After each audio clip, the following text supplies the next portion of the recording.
Hi friends, let us understand how to do polynomial division. Here in this case, we are given this division x power 4 minus 16 by x square plus 3x plus 1. This is a polynomial of degree 4. This is a polynomial of degree 2. We have to do this division and we have to find what is the quotient, what is the remainder. This is a very simple process. This method is called long division method. Let us see how to do. Okay, first this equation x power 4 minus 16. This equation, we can also write this as x power 4 plus 0 into x cube plus 0 times x square plus 0 times x minus 16. Because we don't have x cube, x square, x. That means we can replace them with zeros. Right, 0 times x cube is again 0. Likewise, right? Now, let's write this one like this in this method x cube for 0 into x cube plus 0 into x square plus 0 into x minus 16 and x square we want to divide this with x square plus 3x plus 1 that we will write here. Okay, so now what we'll do, let us compare this first term and this first term. Okay, we have x square here, x power 4 here. What is x power 4 by x square? This is equal to x square. Okay, let us take this x square here.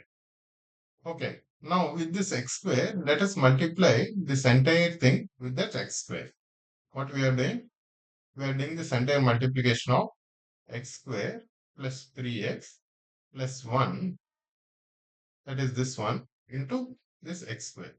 What will this become? This will become x power 4 plus 3x cube plus x square. Right, this will become this. Let us put this here. Okay, x power 4, which is x square into x square, plus 3x into x square, which is 3x cube, plus 1 into x square, which is x square. Right, we had done this. Now what we'll do, like what we do in normal division. Right, we'll subtract this one from this one. So x power 4 minus x power 4, this is equal to 0. 0 x cube, 0 minus 3. That becomes minus 3x cube. 0x cube minus 3x cube will become minus 3x cube. 0x square minus x square will become minus x square. Right, very good. Now what we'll do? We'll do the same thing again. Let's take this minus 3x cube. Minus 3x cube. And again, let's pick the first item only. Minus 3x cube by x square. Okay, so this way, this one will cancel, this one will cancel, we'll be left with minus 3x. This minus 3x, let's put it here. This is minus 3x. Now with the same minus 3x, let us multiply this entire thing.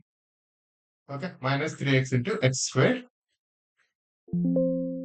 minus 3 into x 3x into x squared, which is minus 3x cubed, minus 3x into 3x, which is minus 9x squared, minus 3x into 1, which is minus 3x. Again, let's subtract this one from this one. Then what we will get?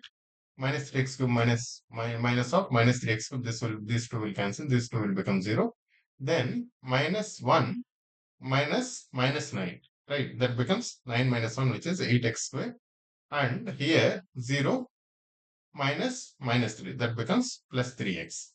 Minus, then we'll bring the next term, which is minus 16. Right. Again, let's do the same thing. We'll compare this 8x square and this first x square. 8x square by x square. That is 8. That 8 we'll put it here. And with this 8, we'll multiply this entire thing. 8 into x square, which is 8x square. 8 into 3x, which is 24x. 8 into 1, which is 8. Now again, let's just subtract. 8x square minus 8x square is 0. 3 minus 24 is minus 21. Minus 16 minus 8 is minus 24. Now this expression minus 21x minus 24. This degree is lesser than this degree. This degree is 2, right? X square is there. Now here we are left with a degree which is lesser than 2, which is 1 degree. In the earlier cases, this degree is 2, this degree is 3. That's why we could not stop. Now here we have reached the final stage where the degree is actually lesser than 2. That's why we stop, and this is called remainder. This is the quotient and this is the remainder. So what we have done, what does it mean? This means x power 4 minus 16. X power 4 minus 16 is multiplication of this x square plus 3x plus 1 and x square minus 3x plus 8 plus this remainder. What does that mean? It is roughly like this. For example, if we have to write 35, 35 equals, let's say this is 8, 8 times 4 plus 3, right? If this is divisor, this is quotient, and this is remainder, right? So similarly here also, this is some function, this is divisor, this is quotient, and this is remainder, right? Any polynomial, if there are, so here is the result in formal terms. If f of x and p of x are polynomials, here in this case f of x is this and p of x is this, the point which we are dividing. Right. And if p of x is not equal to 0, then there exist unique polynomials q of x and r of x such that f of x equals to p of x into q of x plus r of x. Either r of x can be 0. That means there is no remainder if it is 0. Or the degree of r of x is less than the degree of p of x. That means like this. The degree is lesser than this one. Either this can be 0, remainder can be 0, or there can be a remainder. That remainder degree will be lesser than the quotient, lesser than the divisor as well as the quotient also. If you put this one here, we would have got this one here, right? So necessarily the remainder would be lesser than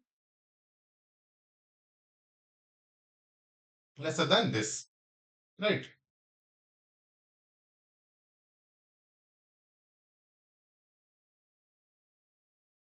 But please note the remainder is lesser than the divisor. So for example, if you say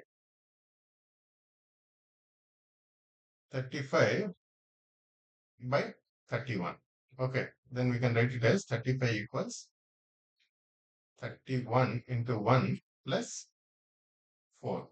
This 4 is lesser than 31, but not necessarily lesser than 1. Right? It is not necessarily lesser than 1. So that's why we should not worry about the quotient. We should worry about the divisor only. Okay, the remainder is always lesser than the divisor. That's what he has written here. R of x, the less than the degree of p of x. What is p of x? P of x is the one with which we are dividing. Okay, and q of x is the quotient. Right, guys? Hope you understood this. The polynomial division is actually very easy.